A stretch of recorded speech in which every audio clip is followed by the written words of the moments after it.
right, Shalom. I want to start off as always by giving all praises and glory unto Yahweh, Bahashim Yahushai, Bahashim, Rakha HaKodash, double honors unto the apostles, the elders, and the bishops of Great Millstone. I want to send much love unto the brothers out there doing this work in truth and sincerity. And also want to send peace and blessings unto the believers of the hopeful elect. And as you can see, the title of this lesson is going to be Part 1, Digital Inclusion, International Order. And I wanted to make this into a two-part series because I have some good information on it. And Lord willing, I will do part 2 tomorrow. But I wanted to get these first two videos here, man, that I saw while I was at work. And the first video I have pulled up here is from Glenn Beck. And the title of his video reads, United Nations just approved the framework for a one world government. All right. And he's talking about what happened at the Summit of the Future. Okay. And the things that they signed to pretty much establish a one world order.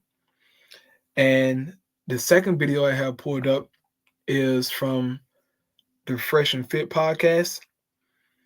And the title of their video reads, The Dark Future of Government Control That's Coming for Everyone. And so pretty much these two videos tie in together, all right? But they both, make good points. So I wanted to get into them both, commentate on a few things, and then I grab my precepts and close out, all right? So this lesson shouldn't be too long, Lord willing. So I'll play the Glenn Beck here video first. I have it sped up a little bit. So if it sounds kind of fast, Salakia for that. But I wanted to play a good portion of this video here, man, because they're going into some great details, all right? Also, I want to play a good portion of the Fresh and Fit podcast as well. So here we go. Justin Haskins, he is the co-author of The Great Reset, Dark Future, and the latest book that we've been working on in the last year, which releases October 22nd. You can pre-order it now, Propaganda Wars. Kind of an important book for today, especially with everything that we're talking about. But I want to talk to him now about what has happened at the UN this weekend with the United Nations Summit of the Future. Justin, welcome to the program. Thanks, Glenn. Good to be back with you. Yeah. I wish I had better news. I'm getting the reputation around Mercury Studios as being kind of like the angel of death. Yeah. So yeah, I know. Pretty much everybody who's coming on that on the show today is kind of like, more good news from you, huh? Thank you for watching this so closely. First of all, explain what the Summit of the Future was. Yeah, so the Summit of the Future was the culmination of several years of work. It really began during the COVID era in 2020, 2021 with the UN Secretary General producing this report called Our Common Agenda, which is something that you've talked about in several shows and specials and things like that. And so the culmination of all of that was this Summit of the Future that they just held over the weekend prior to the start of their General Assembly. As you noted, there were 3 agreements, all of which came out of Our Common Agenda: Pact for the Future, Declaration of Future Generations, Global Digital Compact. All of this is meant to dramatically expand the power and influence of the United Nations. That's the whole point of it. And I don't think it's a coincidence that they designed it. In fact, I know it's not a coincidence that they designed for all of this. They planned for it to be proposed and approved immediately before the 2024 U.S. presidential election. There's a reason for that, because this is about making sure that there are plans in place, infrastructure in place, if Donald Trump does not win this election, that will further the agenda of the Biden administration and sort of the Great Reset crowd moving forward, no matter who wins. So talk to me about the Pact for the Future. There are 3 separate parts, and you can look all of this up online, but give me the summary on the Pact for the Future. What is that? Yeah, so the Pact for the Future is a very large document. It includes tons and tons of commitments by member nations. It was approved by basically the entire United Nations over the weekend, including the United States. In fact, Secretary Blinken yesterday afternoon gave a speech praising the Pact for the Future. So it includes all kinds of radical provisions.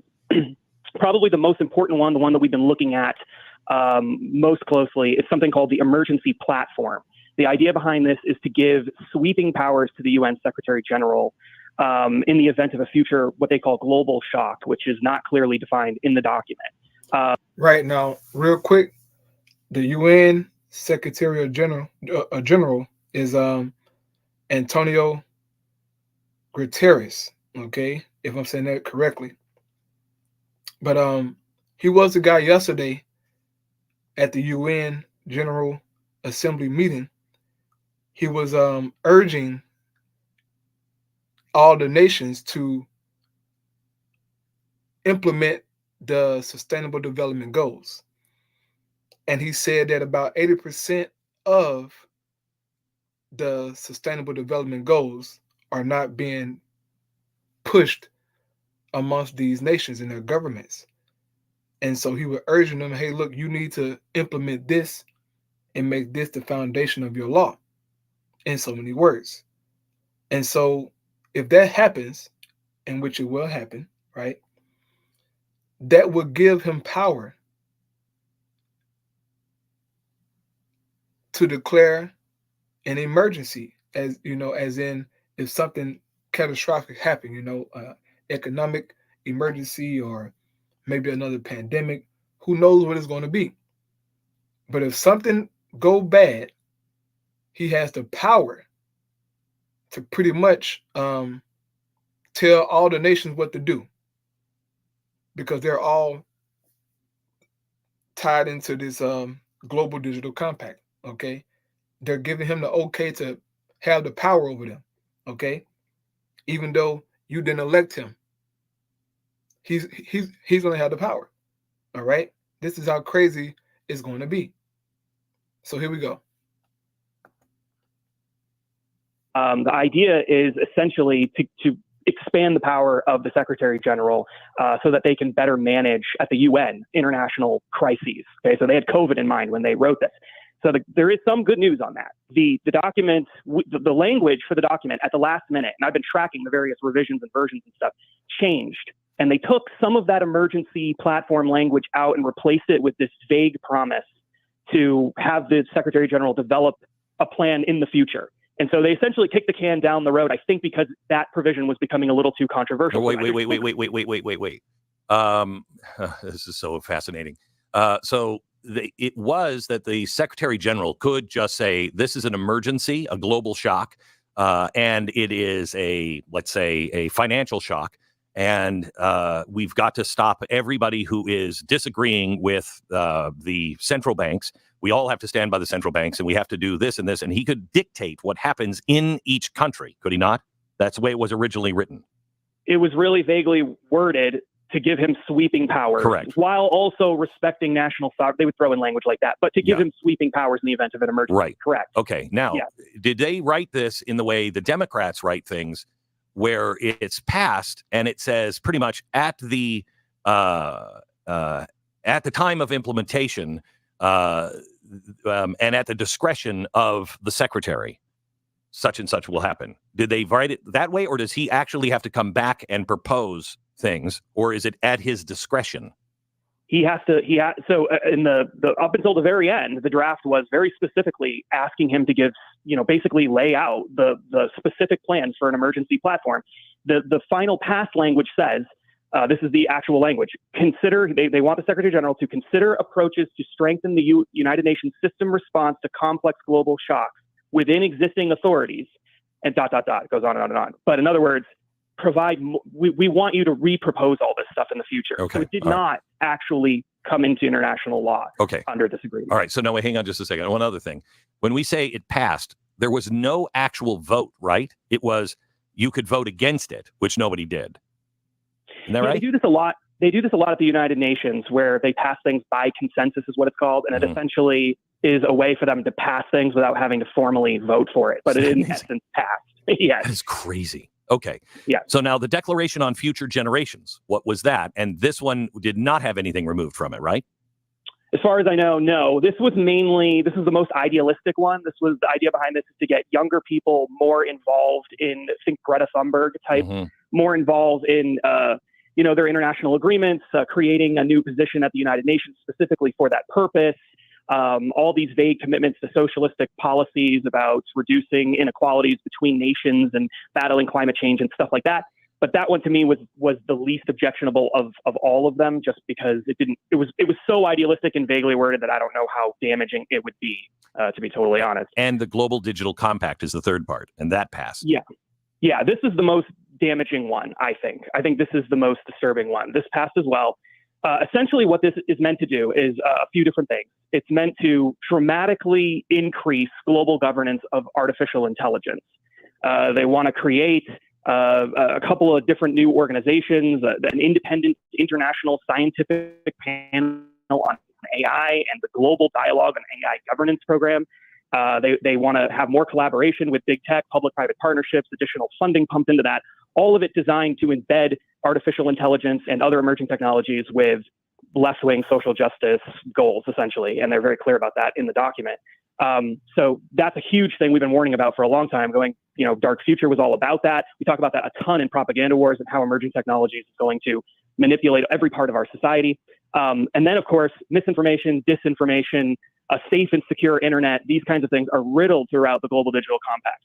This is probably the largest propaganda effort. The UN is about to launch the largest propaganda effort, I think, in modern history. You probably got to go back to like the Soviet Union or something before you're going to find something like this. They want to create all kinds of different collaborations with the media, with big tech companies to control the internet for misinformation, disinformation, hate speech, etc. So specifically, here's an example. This is from the agreement. This is what was actually approved. Right, real quick. What this is going to lead to is the famine of the word. Okay? That's what it's going to lead to. They will control the internet, man, and make it to where any type of propaganda or any so-called misinformation that's not,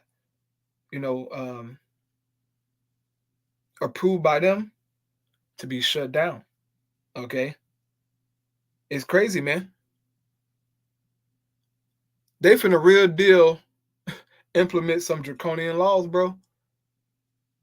And real quick, let me go to Amos. All right, I didn't have that precept pulled up, but I really don't want to grab too many precepts here. But let me grab this here inside of Amos, man. Amos 8. Amos chapter 8 and verse 11. It says,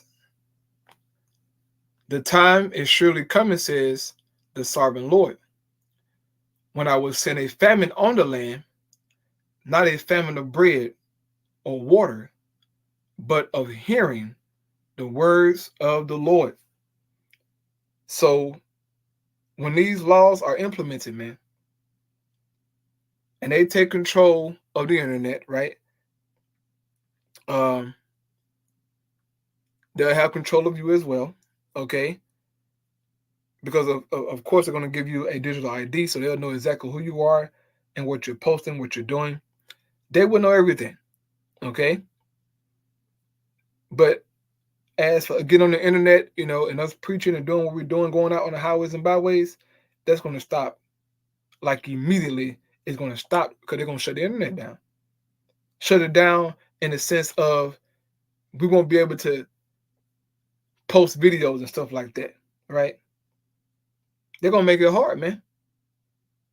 And these are the things that were signed over the weekend, right? This past weekend, these things were signed. All the nations agreed upon it. Nobody voted against it. They was all on board, man. So these things get ready to happen, bro. All right? It's just one of many examples. Quote, "Provide, promote, and facilitate access to and dissemination of independent, fact-based, timely, targeted, clear, accessible, multilingual, and science-based information to counter mis and disinformation, strengthening independent and public media, and supporting journalists and media workers. Obviously, we're talking about people who share in their values. So we're talking about creating fact-checking apparatuses at the United Nations, creating and disseminating these so-called fact-based, science-based assessments, which we learned during COVID and other eras that's just whatever the UN wants it to be. It isn't actually fact-based or science-based. And then collaborating with social media companies and big tech companies to make sure that the opposite side doesn't get to counter it. They're very clear about calling for social media companies to ramp up content moderation and make their platforms more secure and all this other stuff. So really, you could summarize the whole document like this.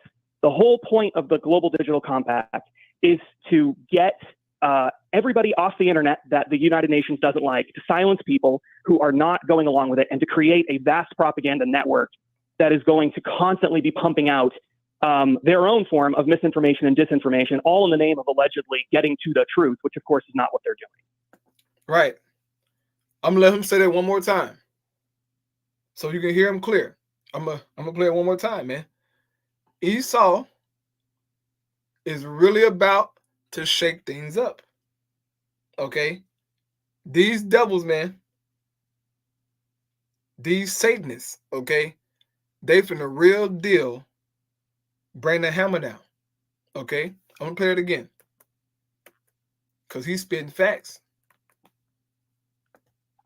So really, you could summarize the whole document like this.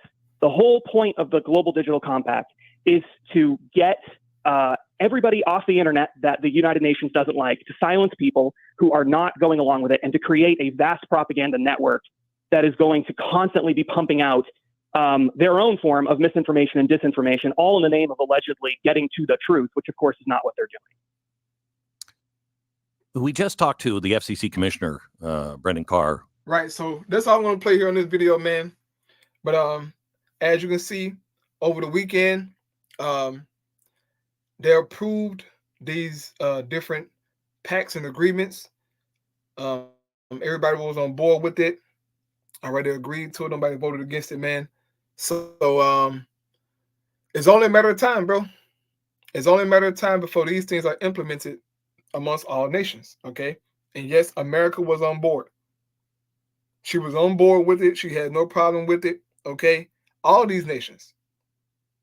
So the Sustainable Development Goals are about to be pushed more and more by the government, different governments, okay?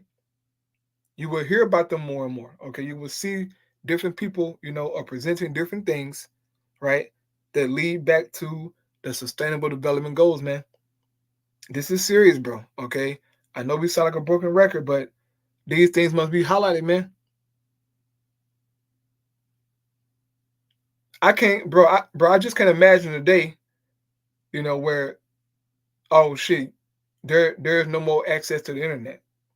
Like, they're going to shut you out if you're not obedient to what they want and following their regulations, bro. That's going to be crazy, okay? But that's what's coming down the pipe, man. Craziness, draconian laws, all right? Now, next video here from Fresh and Fit Podcast.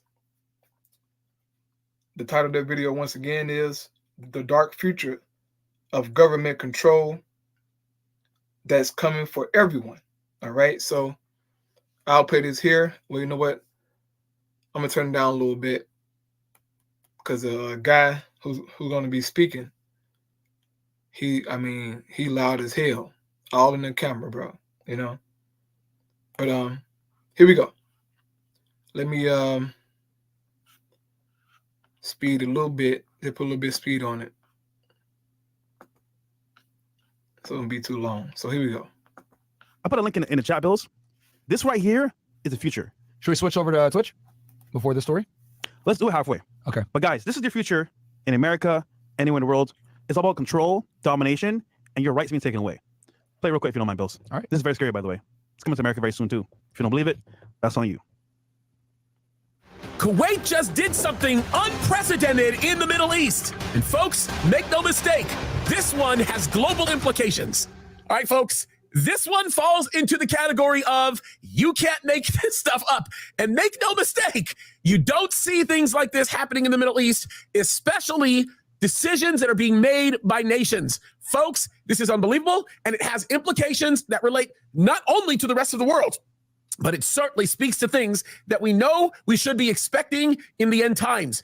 And folks, this one's wild. Look, if I was reading this and it was in Europe, or if I was reading this and it was in the United States of America or somewhere in the West, it would make perfect sense because that seems to be the natural progression where things are going. But for this one to come out of the Middle East, especially as it relates to technology, this is mind-boggling, and this one is going to set a precedent and a fire like nobody has ever seen. Here's the article. It says this: Kuwait to freeze bank accounts of residents who do not register biometric fingerprints. Folks, make no mistake about it. So now they're putting rules on what you must do. If not, there's a direct punishment if you don't follow the rules and comply. Freeze your money if you don't give your fingerprints. That's crazy. Guys. Right. That's crazy. So they're demanding you to bring forth their fingerprint, man. If not, they freeze out their money. And you can't do nothing about nothing, all right? All these things, man, will lead to the MOTB, bro, okay? These kind of laws, this kind of pressure will lead to the MOTB. This is how strict it's going to be, man. Like, they're going to force your hand and make you pretty much submit to their system, man. They're going to make life to where you cannot thrive without their approval. That's their goal, pretty much. All right? So here we go. We're okay for now, but guarantee we're going to demand them to do it for us. New World Order coming soon. I'm telling you, bro, this is scary, bro. It's happening right now. It's happening not so far away. Look at Europe, bro. Yeah, Kuwait, if I'm not mistaken, I think Kuwait has the strongest currency in the world. Chat, correct me if I'm wrong there. One of. I think the Kuwaiti dollar is the strongest currency in the world, if I'm not mistaken. I'm a majority expat for a reason. Is it really? Yeah. I mean, he'll talk about it too as well. Okay. But here we go. Kuwaiti dollar. The Kuwaiti dollar is right? Number one. Oh, yeah. See, I don't miss, man. I'm good. The Kuwaiti dinar. The Kuwaiti dinar, yeah. Number one. I ain't good, guy. I'm good, guys. I got y'all. Give them your fingerprint, and you are going to experience significant consequences. Is it Arabic? Yeah, Kuwait is an Arab country. Yes, sir. It's affluent. It's an affluent and wealthy Arab country. Yeah. Small but affluent and lots of money. Wallahi. Let's keep going. Folks, make no mistake about it. You don't give them your fingerprint, and you are going to experience significant consequences. This is not just wear your hijab. This is not just a simple follow Sharia law. It gets a whole lot deeper here, and the implications of this are remarkable. Let me read this to you. It says Kuwait is mandating a biometric registration process for citizens and expatriates. Those who fail to register their fingerprints by the set deadlines will face consequences such as suspended government services and frozen bank accounts. It is claimed that the reasons for enforcing the registration of digital biometrics are to enhance security and address dual nationality issues. However, this initiative aligns with global trends in biometrics and the sharing of our data with selected agencies. Folks, make no mistake about this. Understand this. Know this. This has everything to do with the future world of the final Antichrist. That's what this stuff is about. This is actually unbelievable that it's happening in the Middle East, but we shouldn't be surprised. I'm telling you, it is kind of surprising to me because I didn't think it'd be happening this fast. But folks, it's kind of a big deal. Listen to what the next paragraph says. It says, it's no coincidence that at the same time. Who do you think is involved with this? Who's the one leading this initiative? Who do you think? United Nations. And who else? We'll continue. Every single time. Play. The United Nations is pushing for a global digital compact to be adopted by 193 countries so it can play a significant role in the global governance of artificial intelligence, the internet, digital public goods, and digital infrastructure. Folks, I have talked about this again and again and again about the largest terrorist organization in the world, the United Nations, and they continue to stand in a very unique position where they want to control the whole world. This is something that they've always wanted to do, and they know that one of the greatest and most, let's just say, extensive avenues into this is going to be through the digital world, specifically digital biometrics, AI, and all of these other things that we've been talking about. Look what it goes on to say. It says Kuwait is preparing to suspend government services for people who fail to register their fingerprints by the set deadlines, 30th of September 2024 for Kuwaitis and the 30th of December 2024 for expatriates. There are approximately 175,000 citizens and 800,000 expats who still need to complete the biometric registration process. The Central Bank of Kuwait has directed banks to implement measures like suspension of electronic channels, blocking of bank cards, and eventually freezing accounts for those who do not comply with the registration requirements. This will also affect financial assets like shares, funds, and investment portfolios. And folks, when you look at everything that's happening here, it all falls right in line with the final Antichrist's world. It falls right in line with everything that we read about in Revelation 13, and it literally lays down the foundation. Look at that. Look at that, man. Bro, even people in the world are starting to put 2 and 2 together, man. It's all starting to make sense now. But you still have certain Israelites who are just so confused about the MOTB, man. It's as if they're not paying attention to the news, to these councils, these meetings that Esau is having, not looking into the information that's being presented. It's all geared towards the MOTB, bro. I don't know how many times we got to say this. This is where we're heading. And not even the common person can say, hey, man, hey, look, this starting to sound like the mark of the beast, bro. It's very similar to what is said in Revelation, man. Like, I believe this is true. But you have some of you Israelites out there who just cannot grasp the MOTB, bro. And that's a scary thing, man. That's very scary, all right? Because if you take that, that's your behind, man, all right? You will be judged by the Lord. So here we go. Necessary for this type of enforcement action that we read about that's going to take place with the final Antichrist and, of course, the false prophet. It all is coming together, and it should be no surprise that we're seeing this happening in the Middle East, but I'm a little shocked at how fast it's actually taking place and the rates of fury by which they are seeking to enforce this stuff. It's unbelievable, and make no mistake about it, they are undoubtedly receiving support from other places that want to see this fall into line. So this is some pretty heavy stuff. Look what it goes on to say. It's pretty important. If people do not meet the fingerprinting deadline, their electronic banking channels will be disabled, bank cards will be blocked, and their accounts will be frozen. However, deductions for loans and mortgages will continue. While travel rights will not be affected, illegal residents crossing the border will be required to submit fingerprint registrations. Folks, I just want everybody to understand this, okay? Because this is like really, really important to pay attention to. What I'm reading to you right now is something that, although it might not seem as extreme to some people because they're still able to pay their debt, they're still able to take care of certain obligations, this is uniquely extreme. Because what it's doing is it's opening up the door to create an absolute law that makes a very definitive consequence for not wanting to comply or not wanting to give a portion of your identity that cannot be traced with anybody else.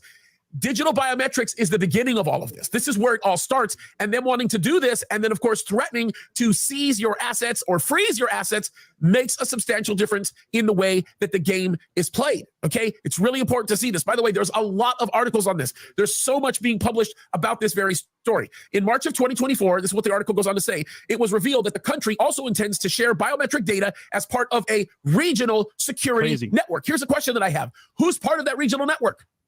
Is Iran part of that regional network? Is a portion of Iraq part of that regional network? Are we talking about certain biometric constructs that are being created for the building of a city like Babylon? What are we talking about here? Are we talking about... Babylon is already here. It's America. Okay, they ain't building no Babylon. Right? No. Babylon already here, man. Okay? And that's where we come in at to give the full sense of the Bible. Because he keep mentioning, the Antichrist, like it's just one person going to come, and no. There are many Antichrists, right? It's you ultimately rejecting Yahushua, right? But Babylon the Great is already here. It been here for some time, all right? It's America. So here we go. the enemies of Israel. There's so much right now that is in play. Is the United States of America aiding in this process? Is this something that is involving a much more sophisticated conglomerate of nations that are seeking to do something very different here? There's too many questions to be asked here, and what we're looking at is super, super significant. This is a big deal. Look what it goes on to say. It says, it is claimed that the aim of the initiative to register biometric fingerprints for both citizens and expatriates is to address dual nationality issues and enhance security measures by detecting individuals using fraudulent passports. Doesn't it always start that way? Does it always start with, we want to give you more security, or we want to keep fraudulent activity from happening, or we want to keep you from getting ripped off? It's all about, let me give you comfort for a piece of your freedom. Let me give you a little bit of rest, so long as you give me control. That's exactly what's happening here. And folks, you haven't seen the beginning of it yet. I'm telling you, it's about to get way worse than you think. Look what this article continues to say. Kuwait plans to collaborate with Interpol and Gulf Cooperation Council countries to establish a robust security network. This partnership aims to address the challenges posed by dual nationals using multiple identities while traveling between countries. Folks, Insane. think about this. Yeah. This is crazy, okay? Like, if you're a citizen of Kuwait, but you want to leave the country and live somewhere else, that makes you an expatriate. That means that you still are required to comply with their rules, or they'll come after you no matter where you are. What they're doing is building the infrastructure to go after those who will not submit to the Antichrist. That's where we're going here. They're getting people involved like Interpol, okay? Or the GCC. I mean, think about this. Yo, so that was a bit long, but look at what he's saying here. This is the beginning of people, the government demanding you to follow protocol. And if you don't, guess what? No Section 8, no funding from the government, no resources from the government. And if you don't comply, your account's gone too. So that's scary, bro. I don't know about you guys. That's very scary. And let's say you want to leave the country. Guess what? Now, if you try to leave and you don't comply somewhere else, Yep. that's scary, guys. Yeah, Very scary. the globalization is in full effect, guys. Yeah. So, All right, let me. someone say this will never happen in the U.S., bro. You know what's crazy? People are gonna demand it. George Soros is pushing for it. Because when they say, "Oh, you can't get funding from government, Section 8, all this stuff," you know what people are gonna say? Yeah. No, give it to us. We want it. We want to get funding from government. I'll take whatever I need. A chip, a fingerprint scan, bro. Uh-oh. You heard Fresh? Did you hear my boy Fresh? When they cut them benefits off and say, hey, look, you can't get, access to these things, they're going to say, give it to me. Whether it's a chip or anything, they're going to take it, bro. My boy Fresh, man. Okay, normally Fresh ain't as sharp as he is tonight. Okay, but he's on point. So I'm gonna play it again. It's coming, man. For it. Because when they say, "Oh, you can't get funding from government, Section 8, all this stuff," you know what people are gonna say? Yeah. No, give it to us. We want it. We want to get funding from government. I'll take whatever I need. A chip, fingerprint scan, bro. You might not like it, or you might not want it, but they're gonna want it. The masses. So it's crazy, bro. Yeah. Quick word from our sponsor, though. Yep. All right, man. So there you have it. All right. They're setting the foundation, bro. They done had their meetings. Okay, they have another meeting coming up in November, or the climate change meeting. But pretty much, man, everything has been signed. And so just me speaking as a man, I am expecting Esau to move rapidly, okay? After, these elections and everything heading into 2025. I think we're going to see some big changes, man, on a global scale, all right, amongst all governments, all people. You will see those sustainable development goals being pushed heavy, all right? I believe that.